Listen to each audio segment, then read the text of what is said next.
दखलदासनी लिहून ठेवलेले आहेत. किती वाईट परिस्थिती असेल हो, माझा स्वाभिमान मी कुणापुढे घाण ठेवलेला नाही. आजचे दिवस माझे निघून जातील, उद्या चांगले दिवस येतील. आज बघितलं ना, वाईट दिवस आले की कोणी तुम्हाला म्हणते चल गाडीत जाऊ, मटण खाऊन येऊ, जरा 2 वडापाव खायला गेलो, अख्खा वेळ त्याला देऊन टाकताय तुम्ही. त्याच्या म्हणण्याप्रमाणे वागलं होतं. अजिबात नाही, दिवस वाईट आहेत मला माहिती आहे. 70 वर्षाचं आयुष्य हो, लय झेंडे गाडायचे, 1-2 वर्ष व्हायला जाणार आहेत माझे, मला माहिती आहेत.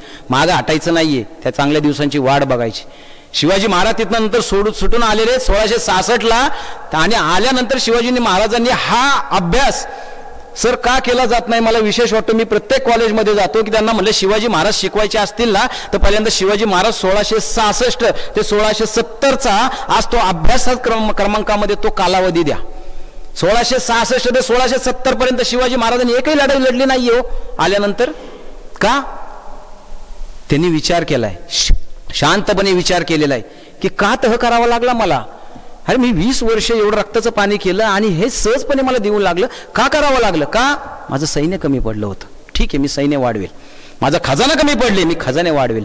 माझे गड किल्ले अजून सक्षम केले पाहिजेत, सक्षम केले पाहिजे. शस्त्र कमी पडतायत, शस्त्र वाढवले पाहिजेत. शेतकऱ्यांकडनं महसूल अजून जास्त प्रमाणात आल्यासाठी लागवडीखाली जमिनी आणल्या पाहिजेत, जमिनी आणल्या. अर्थकारण करण्यासाठी अनेक छान छान गोष्टी त्यांनी डिझायनिंग केल्या, रिसायकलिंग सगळं केलं. आणि त्याच्यानंतर शिवाजी महाराजांनी जे केलं त्याला आजकालच्या गोंडस भाषेत म्हणलं जातं स्वॅट अनालिसिस.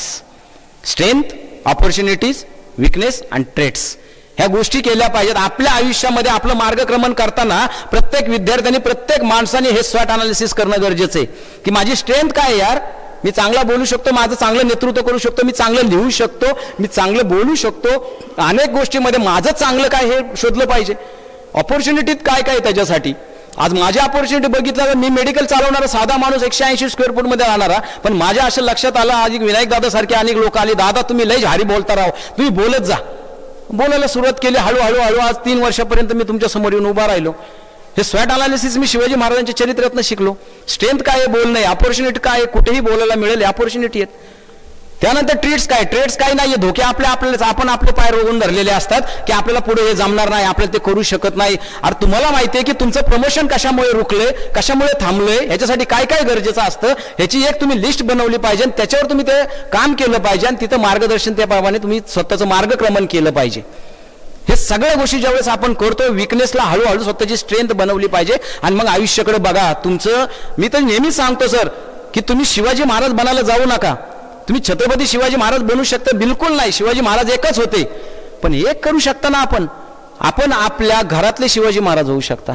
शिवाजी महाराजांनी महाराष्ट्राचा, देशाचा इतिहास बदललाय, तुम्ही तुमच्या आडनावाचा इतिहास बदलू शकता ना.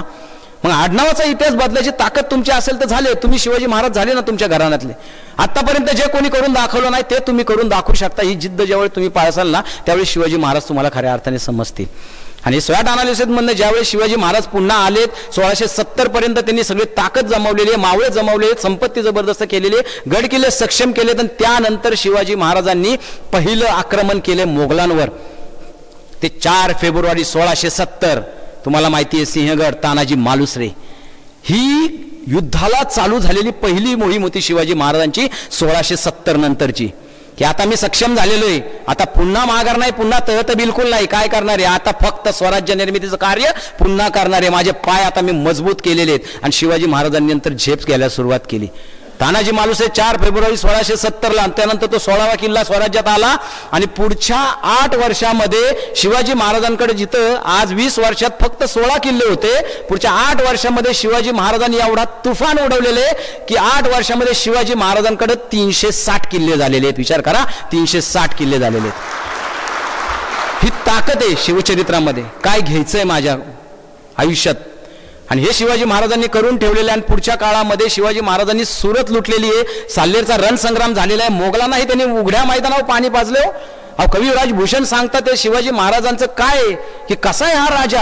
इंद्रजिमी जंब पर, बाळव सुवांब पर, रावण सदंब पर, रघुकुल राज है, पवन बरी वाह पर, शंभुरति नाह पर, जो सहस्त्र बाह पर, राम द्विज राज है, दावा धुमदंड पर, चीता मृग झुंड पर, भूषण वितुंड पर, जैसे भृगराज है, तेज मानस पर, कन्नज में कंस पर, तुम लोंछ वंश पर, शेर शिवराज है, शेर शिवराज है.